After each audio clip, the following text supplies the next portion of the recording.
Eu me sinto muito bem nessa casa e é uma grande oportunidade, é uma bênção. Então, agradeço a casa também. Porque hoje eu gostaria, antes de a gente entrar no tema da noite, eu pedi permissão à Tânia para apresentar um pouquinho da realidade onde fica o Centro Espírita da qual eu faço parte. Eu sou trabalhador do Grupo Espírita Fraternidade Joana de Ângeles, que fica nessa região que vocês estão vendo aqui, na comunidade do Jardim Iguatemi, Vila Caboré. É uma região bem carente socialmente, vocês podem ver aqui parece até um pouco lá o Rio de Janeiro, né, com seus morros altos e baixos. É um centro pequeno, não chega aos pés da Irmã Maria, né? É a realidade da região. Tem um rio, essa ponte aqui chega naquela região que eu mostrei para vocês. Aqui, quando tem qualquer assim chuva mais forte, todas essas casas são invadidas pela água do rio. E aí tem todas as suas consequências, né? Doenças, sujeira, é uma situação bem precária. Então aqui eu estou mostrando aqui é parte das casas lá da região. Aqui é a festa de Natal que nós fazemos com as crianças, que é o nosso maior público. Porque uma coisa interessante que a gente observa nas comunidades carentes, que falta muita coisa, menos criança. É impressionante, porque assim, às vezes a gente vai lá para Pinheiros, Butantã, aqueles bairros mais nobres da capital, e é um silêncio, uma quietude, e você não vê criança. E para essa região aqui está ficando mais ou menos parecido. Tatuapé, Vila Carrão, está ficando assim, com poucas crianças. Mas quando a gente vai lá na comunidade carente, aí lota de criança, né? Porque o pobre às vezes não consegue usar a internet, tem dificuldade, né? Então aí, bem, aí a gente percebe o seguinte: essas crianças que vocês estão vendo é a parte das crianças que é possível a gente trabalhar com elas, porque existe uma fila de espera.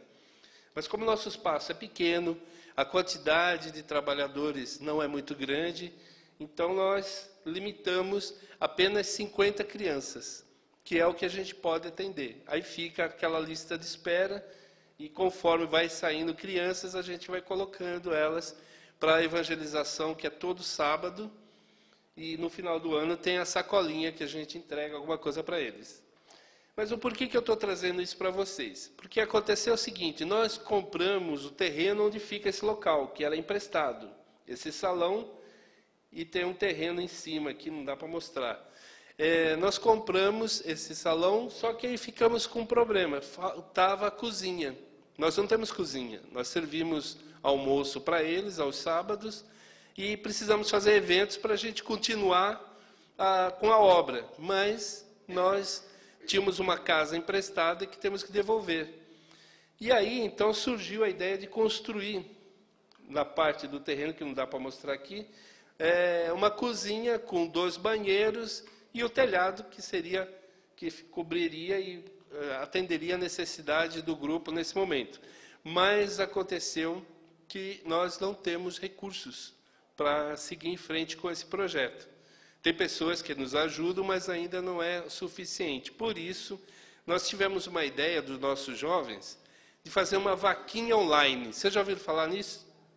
Vaquinha online? É a moda agora, né? Então, pela internet, as pessoas que queiram contribuir, entra lá no site e pode ajudar com a quantia que quiser, que o coração puder e a disponibilidade tiver, né, para poder ajudar. A doutrina espírita, os centros espíritas, têm na sua ética de nunca pedir nada, principalmente nas sessões públicas. Mas eu peço desculpa a vocês, e peço até que a casa me perdoe, mas é pela necessidade que a gente está fazendo esse pedido, que é de auxílio. Então, nós combinamos com o grupo o seguinte: hoje eu viria aqui, e como eu sei que vocês gravam, colocam no YouTube, aqui é um centro chique, né? Aqui é de primeira linha. Então, nós queremos aproveitar para lançar oficialmente a nossa vaquinha online aqui hoje com vocês. Olha que maravilha. Espero que vocês não apoiem a gente aí nessa vaquinha, e divulgue para os amigos, os parentes, espírita, não espírita, porque ajudar não tem religião, né? Então, esse é o nosso objetivo. Aqui é o endereço, né? Estrada Aricanduva, não é Avenida Aricanduva. Ela é continuação do que é a Avenida Aricanduva, mas fica lá na região do Jardim Guatemi, sentido Cidade Tiradentes. Lá, sabe onde Judas perdeu? Não as botas meias. As botas é um pouco antes. É bem longe. Então, esse é o site, ó. Apoie Grupo Espírita Fraternidade joanadeangeles.com.br. Esse aqui é uma foto, é um passeio. Aqui está minha esposa, sou eu aqui, e o pessoal do grupo e as crianças. Nós fomos lá no Catavento. Não sei se alguém já foi. E aí levamos a criançada lá, eles adoraram. Então, pessoal, esse preâmbulo dessa nossa palestra de hoje. E, novamente, eu peço que vocês nos perdoem por estar fazendo isso, que não é o comum das casas espíritas, mas é a necessidade, tá? Quem quiser, esse é o site. Nós vamos divulgar bastante. E eu tenho certeza que a Irmã Maria vai nos trazer bastante boas vibrações para a gente conseguir atingir nosso objetivo. Nós colocamos uma meta até um pouco alta, até ambiciosa, mas a gente confia nas pessoas, em Deus e na espiritualidade. Vamos ver o que a gente consegue, né? Que nossas aulas ficaram paralisadas em função da necessidade da construção. Que nós começamos a construção, só que tivemos que parar, porque ou pagava o terreno, que nós estamos pagando parcelado, ou constrói. Então, a gente precisa muito da ajuda de todos para fazer isso. Eu sei que espírita é caridoso, mas também morre sempre com as mãos fechadas, não é? Mas aqui no Irmã Maria, eu tenho certeza que qualquer contribuição será bem-vinda, tá? Então, esse aí era o lançamento da nossa vaquinha online, ok? Obrigado. Agora vamos passar o tema da noite, né? Ninguém ficou ofendido, não, né? Tá certo, então tá bom. Bem, o nosso tema é um tema extremamente atual e interessantíssimo. No Evangelho segundo o Espiritismo, no capítulo 17, lá no item 11, vocês vão ver um tema que chama-se Cuidar do Corpo e do Espírito. E quase praticamente todos nós que lemos o Evangelho, a gente passa um pouco, como diriam os jovens, passa batida essa lição. Parece que ela não é tão importante, mas ela é essencial para a nossa harmonia, o nosso equilíbrio. O codificador colocou esse capítulo 17, por sinal, verdadeiras pérolas de ensinamentos. Ali nós temos a lição do homem de bem, missão dos espíritas, e tem, por último, esse item, cuidar do corpo e do espírito. E, baseando nesse capítulo e nesse item especificamente, a gente se dispôs a falar um pouquinho sobre saúde. A saúde, segundo a Organização Mundial de Saúde, que faz parte da ONU, das Nações Unidas, ela é o estado de completo bem-estar físico, mental e social, e não apenas a ausência de doenças ou enfermidades. Isso aqui já inclusive, um conceito já bem antigo da OMS. Se eu não me engano, eles até acrescentaram mais alguma coisa além dessas informações aí. Porque, às vezes, a gente pensa no doente apenas no seu aspecto físico. Mas, por exemplo, se a gente vai nessas comunidades carentes, não somente essa em que o nosso centro está inserido, mas todas as comunidades carentes, eles têm uma água contaminada, eles não têm recursos, às vezes, para uma boa educação.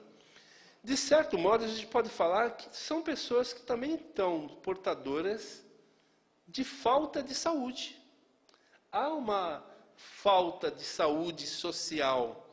Como que é o relacionamento social de pessoas que estão, os refugiados, por exemplo, da atualidade?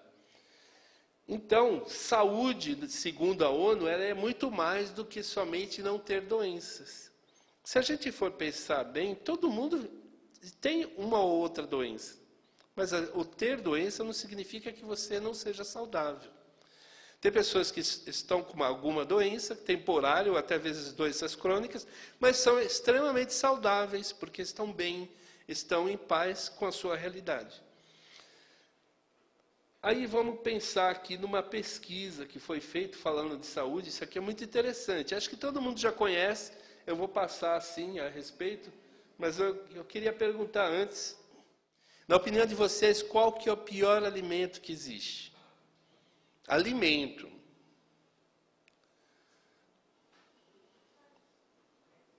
Nossa, pensei que todo mundo soubesse. Pode chutar, não tem problema. A gente está aqui para aprender junto.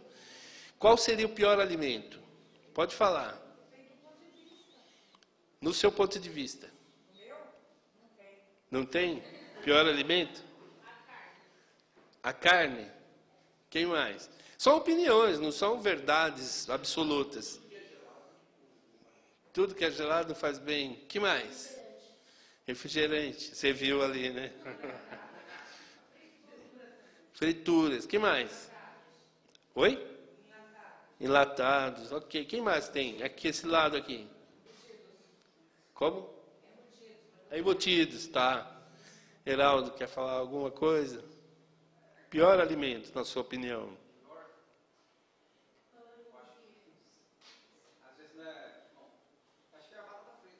Batata frita. Ó, nós estamos perguntando quais são os piores alimentos, não os mais saborosos, tá? Porque se falar quais são os mais saborosos, aí, né, as opiniões são bem diferentes. Mas teve uma pesquisadora, que não deu tempo de eu trazer o nome dela aqui, mas não somente ela, vários hoje reproduzem a pesquisa que ela fez nos Estados Unidos, e chegou-se a essa conclusão aqui. Os piores alimentos para o organismo seria, em 10º lugar, que bom que tem 10º lugar, sorvete. Aqui tem uma observação, não é só aquele sorvete esse de creme, né? Aquele sorvete de fruta até é bonzinho, até bom, de fruta, se não for muito doce, né? Salgadinho de milho, pizza, batata frita, salgadinho de batata, bacon, cachorro quente, donuts, as famosas rosquinhas dos policiais, né? Não os brasileiros, mas nos filmes sempre mostra os americanos, né? Refrigerante. E por incrível que pareça, o refrigerante Diet está em primeiro lugar. E a gente pensa, mas o Diet não é o melhor? Acontece que o Diet, ele é para aquela pessoa que não pode consumir açúcar comum. Para que a indústria consiga imitar o sabor do doce, tem uma série de componentes químicos aí, segundo os estudiosos, que não são bons para a nossa saúde. Se a pessoa não pode consumir o açúcar comum, então é melhor que ela consuma o refrigerante Diet, melhor do que consumir o refrigerante comum. Mas o ideal é que nós evitemos os refrigerantes. Tudo que está aqui, ó, é colocado assim, como os 10 piores alimentos. Não significa que seja proibido consumi-los, mas a gente pode diminuir o consumo pensando na nossa própria saúde. Aqui, ó, isso aqui o pessoal da minha casa vai brigar comigo, né? Eu vou falar com eles, porque todo mundo é fã da Coca-Cola. Mas já foram feitas várias pesquisas a respeito da Coca e de outros refrigerantes, que a quantidade de açúcar chega quase à metade do que seria essa garrafa, por exemplo. Então, a gente tem que evitar esse tipo de alimentos.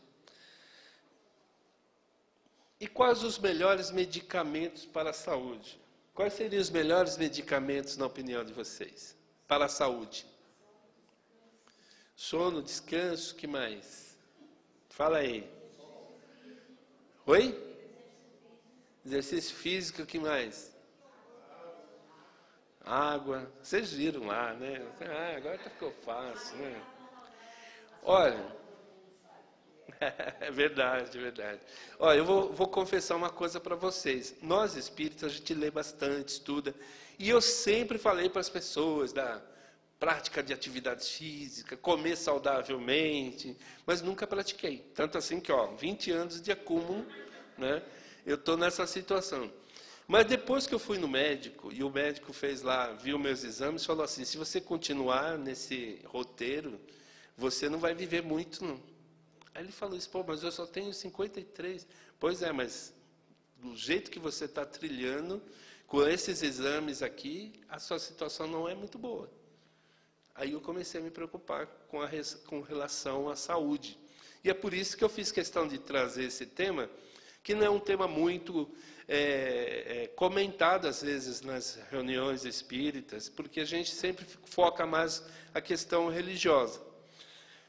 Mas, segundo os estudiosos, e todo mundo aqui sabe disso, né, só um repeteco, os melhores medicamentos naturais são o sol, a água, o descanso, o ar puro, exercício e boa alimentação. É simples. Agora, a nossa vida moderna colocou para nós uma série de exigências que impede que a gente tenha, por exemplo, a luz do sol. Antigamente, os doentes, para você ter uma ideia do benefício do sol, eram colocados num lugar para receber o sol. Tinha o solário, né? Ficava lá a pessoa tomando sol. Era uma forma medicamentosa. Mas hoje, criamos assim uma espécie de fobia ao sol. Nós ficamos com medo do sol. Então, a gente usa protetor solar. E não que não seja necessário.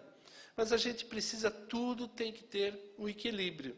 Se nós, principalmente quem trabalha dentro de empresas, fábricas, e fica 6, 7, 8 horas sem a luz solar, nós vamos ter deficiência da vitamina D, que é extremamente importante para ossos, para crescimento, para uma série de funções orgânicas. A água é a mesma coisa. Tem gente que fala assim, mas eu só tomo água quando eu tenho sede. Quem toma água quando sente a sede é porque já está faltando água no organismo. A gente tem que tomar muita água. A água corresponde em torno de 70% do nosso corpo. Ela faz parte de inúmeras funções orgânicas. E como você vai viver sem a água? Vai haver deficiência. Sabe o que o corpo faz para equilibrar?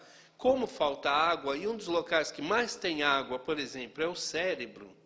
Aí então ele vai pegando água de tudo que é lugar, inclusive do cérebro. Aí você sente cansaço, você sente aquele sono, porque falta água.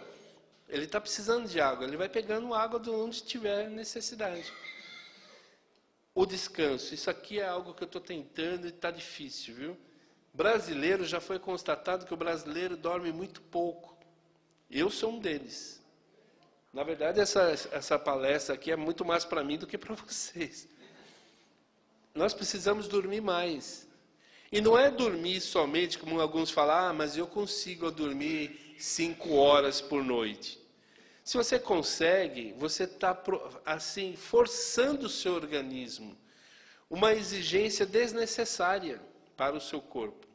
O ideal é que nós ficássemos nas 8 horas. No mínimo, 6 horas por noite. No mínimo. Só que agora, com tantos aparelhos, né, que nós temos, eletrônicos, televisão, celular, e aí aquilo tudo vai impedindo uma coisa natural que nós tínhamos há anos atrás, que é a sensação do sono. O nosso corpo ele é tão inteligente que tem a hipófise, ela produz uma substância chamada melatonina. A melatonina que dá aquela sensação do sono, sabe? Assim, estou com vontade de dormir. Não agora, hein? Pelo amor de Deus. Não durmam agora, não durmam. Essa melatonina faz com que a gente... É como se ela vai desligando, né? Desliga aqui, desliga lá. Você vai tendo aquela sensação e cai no sono. O que faz a produção da melatonina? A falta da luz, a claridade. Quando escurece, o corpo, então, entende que precisa produzir melatonina. E o que acontece hoje? Diante de tantos estímulos luminosos, o corpo não sabe o que está acontecendo. Ele pensa que é dia. Aí você não sente aquele sono na hora que deveria sentir. E aí, como você fica cansado, porque não dormiu suficientemente, aí durante o dia o que acontece? A gente fica sonolento e cansado o dia inteiro. Isso acontece com alguém aqui? Pois é. Hoje, inclusive, existe suplementação de melatonina. Mas o ideal é que isso fosse um recurso natural. Então vamos pensar bem isso, desligar todas as luzes, ficar na penumbra ou na escuridão. Deixa o celular, desligue-se. Aprenda a ter um momento para você. O descanso ele é importante. Aí nós passamos o ar puro, a respiração. O ar é necessário para várias funções do corpo. A gente não vive sem o ar. Exercício, atividade física, boa alimentação.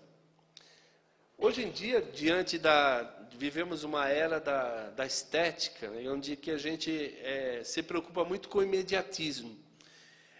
Então a gente vê nas academias que as pessoas não querem a saúde, elas querem o corpo perfeito. E muitas vezes extrapolam os seus limites desse corpo através de drogas, de exageros mesmo. Então, o exercício e a boa alimentação é pensar em primeiro lugar na saúde, e segundo a estética.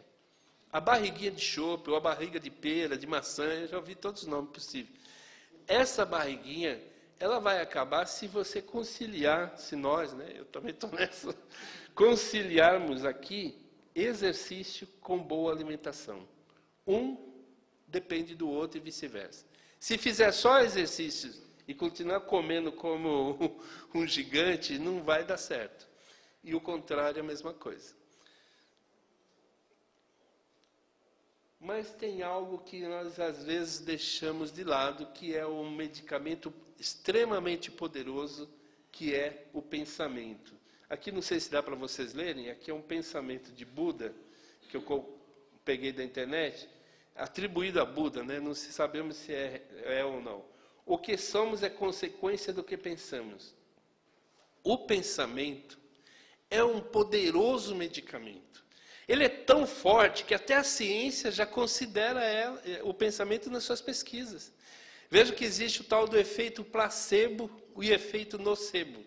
O placebo é positivo, o nocebo é o negativo.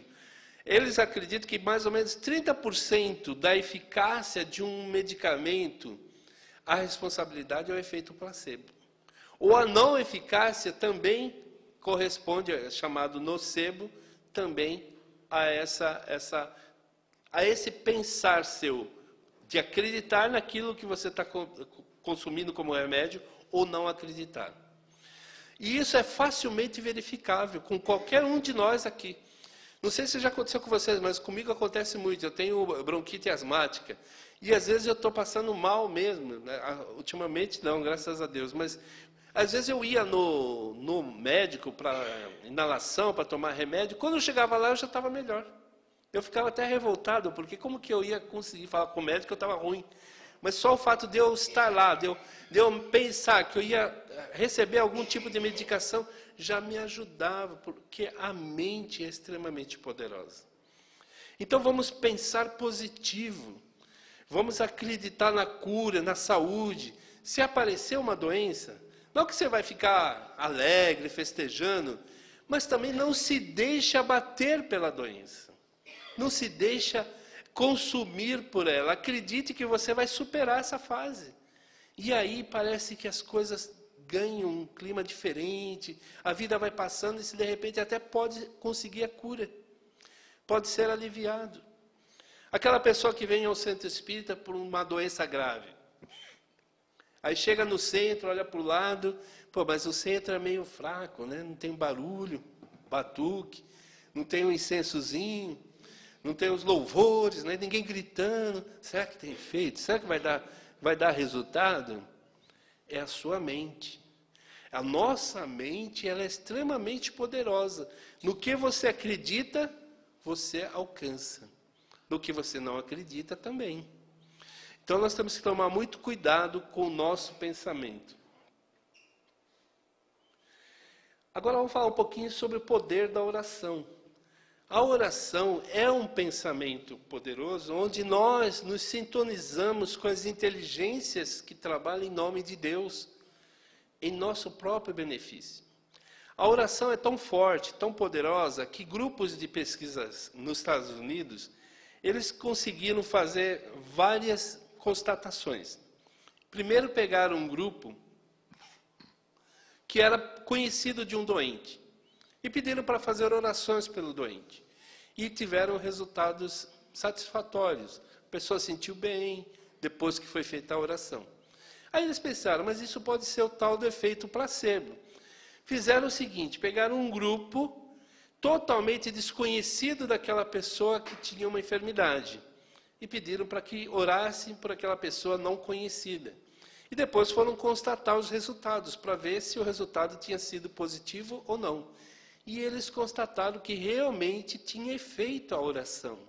Ela tinha um poder que modificava, inclusive, os exames da pessoa que estava doente. Mas eles descobriram algo muito interessante, que serve muito para nós, religiosos. Pegaram um grupo de freiras e foram pedindo para que ela orasse. E teve aquela freira que orou e orava, né, de uma maneira apenas labial. E aí, ao registrar, através de ressonância, aqueles aparelhos que vê as regiões do cérebro que se acendem conforme a oração, perceberam que a oração, quando dita de modo apenas labial, ritualística, sem o sentimento, sem o fervor, ela não fazia efeito nenhum no cérebro. A pessoa parecia que estava apenas declamando alguma coisa. Mas a pessoa que fazia uma oração com aquela fé, com aquela sinceridade interior, se acendiam as regiões do cérebro da fé, da esperança, do otimismo. Então, a oração também tem esse diferencial. Não basta apenas falar palavras. Aliás, não são as palavras que são importantes. As palavras devem vestir o nosso pensamento. A gente volta à questão do pensamento. Seja sincero na oração. Seja verdadeiro com Deus. E aí você vai ter as respostas que tanto busca. Então, a oração é extremamente importante no processo da nossa saúde como um todo.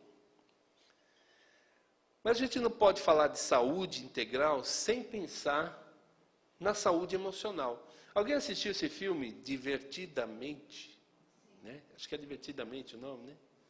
Então, esse filme aqui, ele é infanto-juvenil, mas ele ilustra bem como funciona a nossa mente. Aqui nós temos aqui a emoção do medo, da raiva, da alegria, da nojinho e da tristeza. Nós temos todas essas emoções inseridas na nossa mente. Não tem uma pessoa que só tenha uma delas. Todos temos todas as emoções. Qual que é a diferença para o nosso bem-estar emocional? É quando nós sabemos gerenciar as nossas emoções. Medo. Quem aqui não tem medo? Levanta a mão. Levantou alguém. Ele não tem medo. Não ter medo é extremamente perigoso. Porque o medo, ele foi desenvolvido, essa emoção, lá desde a época do primitivismo, como uma forma de defesa. Porque se o homem primitivo não tinha medo, ele se lançava na frente do tigre lá, né? Do tigre, do leão, do animal lá que pudesse ser um predador. O medo é importante para a nossa defesa. O medo produz uma coisa que é a adrenalina. A adrenalina é que faz com que a gente tenha impulso na vida, que você vá atrás das coisas. É o medo, ele é uma ferramenta do corpo para a evolução do espírito. Ele é importante. Quem não tem medo precisa fazer uma reavaliação e buscar ter medo. Mas é qualquer medo? Aquele pavor por qualquer coisa? Não saio de casa. Não. É o medo gerenciado pelo ser que você é. Isso é importante a gente ter em mente. Nenhuma dessas emoções aqui é errado e também nenhuma delas deve existir em excesso. Elas precisam coexistir em equilíbrio, porque é o equilíbrio que nos dá a harmonia. Vejam vocês, tem uma substância no corpo que é produzida que é o famoso cortisol. Ele é um hormônio, sabe do quê? Conhecido pelos médicos como hormônio do estresse. Mas aí vocês vão falar, mas estresse? Se você não tem o cortisol, você está correndo um perigo de vida. Porque é ele que faz você sair da cama. É ele que faz você ter iniciativa, ele te agiliza. Vá atrás das suas obrigações.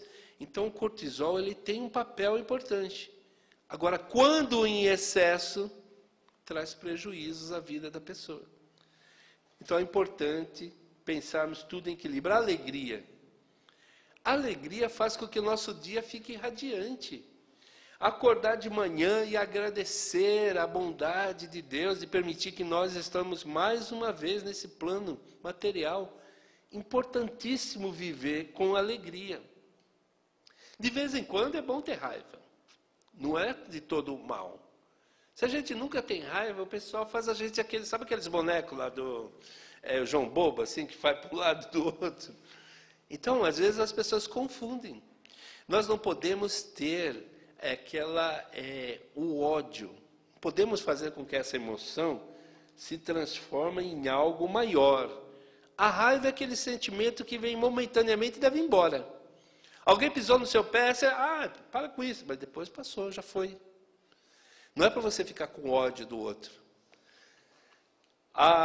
O nojinho, né? Gente, já imaginou se a gente não tivesse nojo de nada? Não tinha mais condições da vida existir na Terra. Que a gente ia pegar de tudo. O que as crianças fazem? Elas, quando não tem um nojinho, né? Elas pegam de tudo. Comem pedra, cocô de bicho. Tudo que tiver na frente delas, elas querem experimentar. Porque elas estão numa fase evolutiva ali da infância que elas querem experimentar, conhecer. Mas vocês já imaginaram como seria a nossa vida se a gente tivesse um nojinho por alguma coisa? Então, ela é importante. A tristeza, a Joana de Ângeles fala que não taça uma pessoa na Terra que não tenha alguma dificuldade, seja ela fisiológica, emocional, sentimental ou espiritual. Tristeza faz parte da existência. Hoje em dia está uma mania de que as pessoas não querem mais ficar tristes. Se enganam a si mesmo usando de substâncias, usando até dos suplementos para ficar sempre alegre. Como se fosse obrigação nossa estar 100% sempre sorrindo, sempre alegre. Isso é uma ilusão, porque nós temos as dificuldades do próprio corpo. Às vezes você acorda com uma certa mal-estar, às vezes a gente tem uma lembrança que não foi agradável, às vezes acontecem coisas na nossa vida que nos desagradam e não podemos fingir que não aconteceu. O que nós não devemos é fazer com que a tristeza domine a situação. Ela deve ser, assim como o nojinho, como todas as outras coisas, temporário. Deve fazer parte da nossa vida, porque nós atingimos a maturidade emocional quando conseguimos administrar essas emoções, tanto as positivas como as negativas. Quem só lida e só quer ter emoções positivas, ainda está na infância do seu próprio crescimento interior. Então, façamos sempre esse exercício. Quando vir a tristeza, deixa ela vir. Mas fala, é por pouco tempo, viu, minha querida? Fica aqui e vai embora logo. Converse com você mesmo. Trabalhe seu emocional. Mas para que a gente consiga ter uma boa gestão emocional, nós precisamos ter isso daqui, que há mais de 2000 anos, o Sócrates, a qual no Livro dos Espíritos está reproduzido na questão 919. Conhece-te a ti mesmo. O autoconhecimento e a mudança interior. Eu ia pôr outra figura, mas achei tão impactante essa estátua aqui, né, do homem querendo se construindo, né, a si próprio. Para que a gente saiba quais são as nossas emoções, boas ou ruins, é necessário se conhecer. Quantas vezes a gente se vê numa situação de muita raiva, a ponto da gente mesmo se assustar conosco. Por que isso acontece? Porque não nos conhecemos. Ou em outras situações que a gente fica alegre demais, parecendo até que está meio que alcoolizado, drogado. E por que nós temos esses momentos de altos e baixos? Como a gente não se conhece, a gente não se prepara para a realidade que está à nossa volta. Então, mais essa indicação que a espiritualidade nos oferece. O autoconhecimento, ele é importantíssimo. Saúde espiritual. Então, nós falamos da saúde física, da saúde emocional, agora vamos falar um pouquinho da saúde espiritual. Porque de nada vale a gente ter um corpo extremamente saudável, né, sarado, ou com, né, abdômen tancão, que é o meu, né? Tem uns jovens aí que tem tanquinho, o meu é tancão. Então, de nada adianta nós termos uma saúde de ferro fisicamente, se não tivermos o controle das nossas emoções e, principalmente, se não tivermos a nossa saúde espiritual, que é nós podermos ter sempre essa conexão com o invisível, com o transcendente, com Deus. Aí tem esse pensamento aqui que eu achei interessante. Muitas vezes as dores que sentimos no nosso corpo não são nada mais do que o reflexo das dores que aprisionamos na nossa alma. Muitas das vezes as doenças, as dificuldades físicas, elas são consequências dos problemas que trazemos no nosso íntimo. O Divaldo Pereira Franco contou, certa oportunidade, que ele começou a sentir umas dores no peito, uma angina, muito forte. E aí a Joana de Ângeles informou a ele que aquelas dores foram consequência de momentos que ele vivenciou no passado recente dele, nessa vida mesmo. Muitas das vezes nós temos dificuldades orgânicas que a gente acredita, porque é algo que apareceu agora. Não. O corpo é uma máquina extremamente resistente. Mas se nós estivermos sempre atirando naquele corpo as nossas vibrações negativas, o nosso próprio pensamento, as emoções pesadas, em algum momento aquele órgão ligado a esses pensamentos e vibrações vai se manifestar de forma negativa.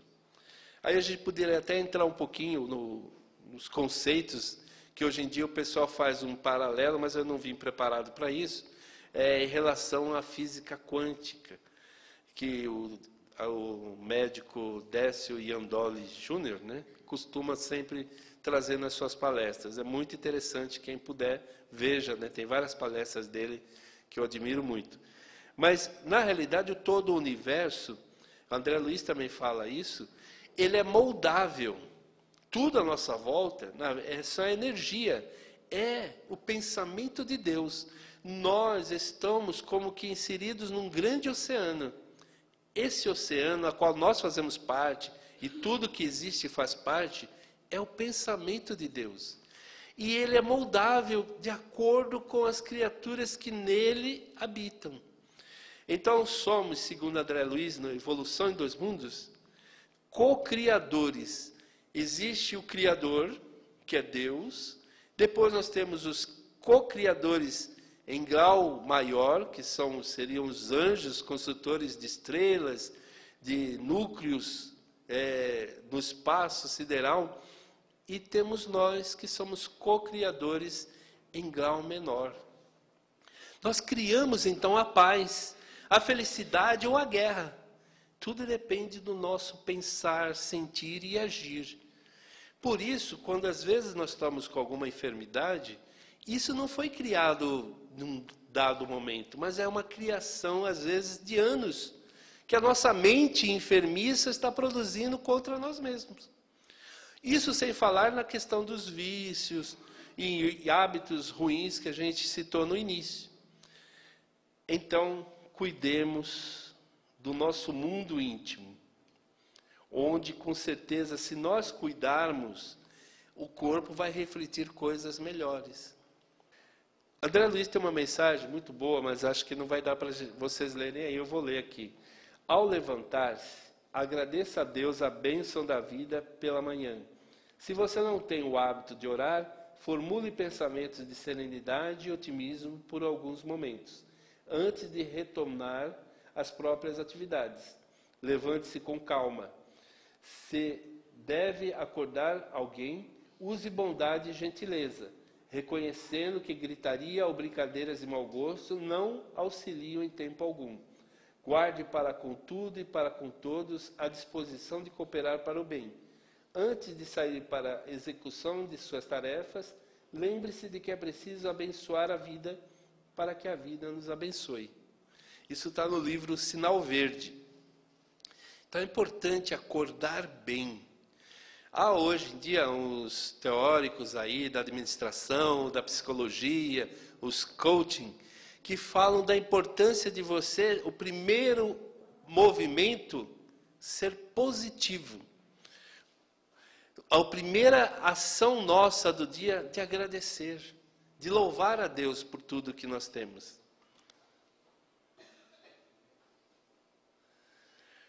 Aí nós vamos falar um pouquinho sobre o poder da fé e da cura. Teve uma mulher, nos tempos de Jesus, que ela tinha um problema muito sério, que era o fluxo sanguíneo que não parava.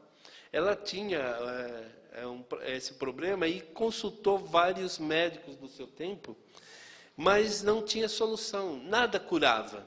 E ela ficava incomodada. Imagine, nos dias de hoje, muitas mulheres têm até problemas com essa situação. Imagine naquele tempo, como não deveria ser muito triste, porque a menstruação era considerado algo pecaminoso, algo do mal, e ela não conseguia deter o fluxo sanguíneo. E aí, então, ela ficou sabendo que Jesus iria até uma região fazer a sua pregação.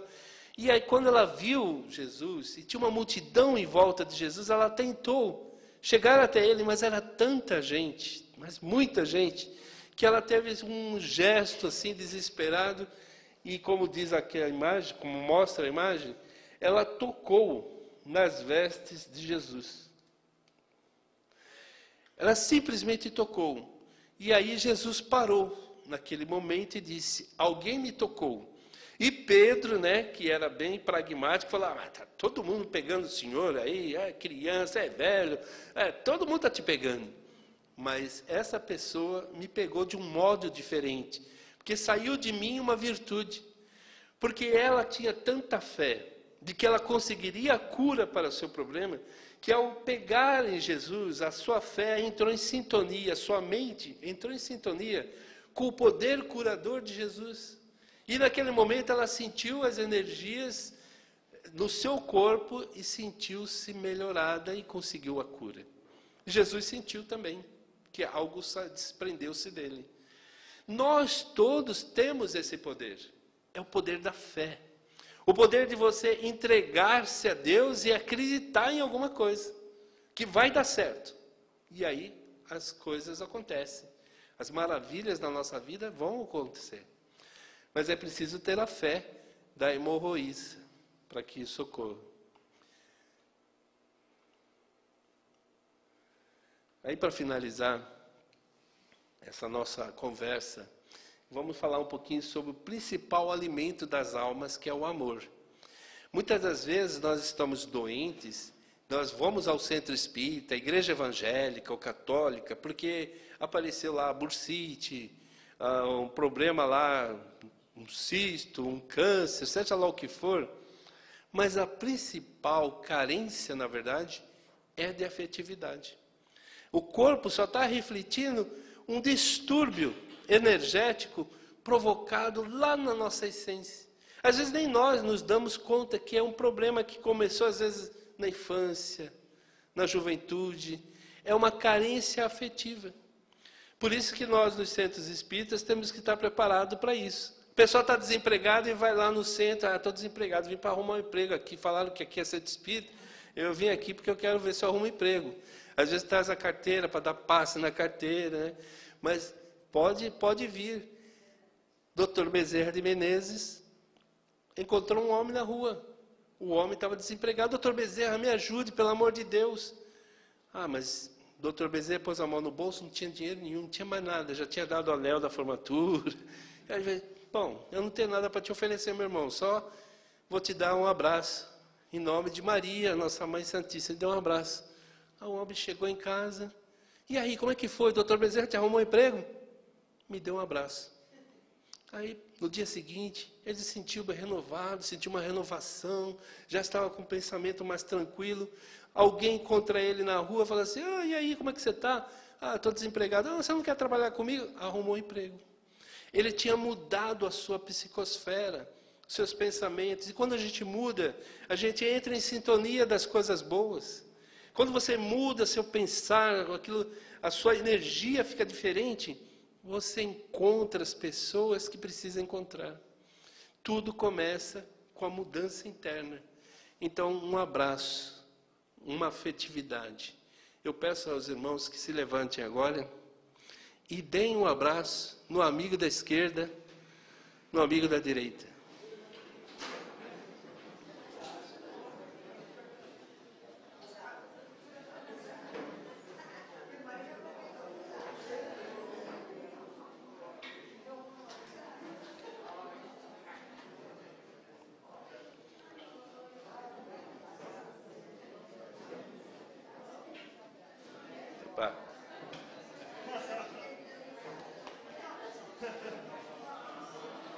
Olha, tá vendo como estava todo mundo carente? Ó, não quer parar de abraçar mais. Chega, tá bom já deu. Você vê, o pessoal estava carente de abraço. Então, vamos nos abraçar mais, vamos nos olhar mais nos olhos, vamos compartilhar mais a nossa vida uns com os outros. O amor é fundamental nas nossas relações. Ele gera saúde, bem-estar físico, emocional e espiritual. Muito obrigado a todos.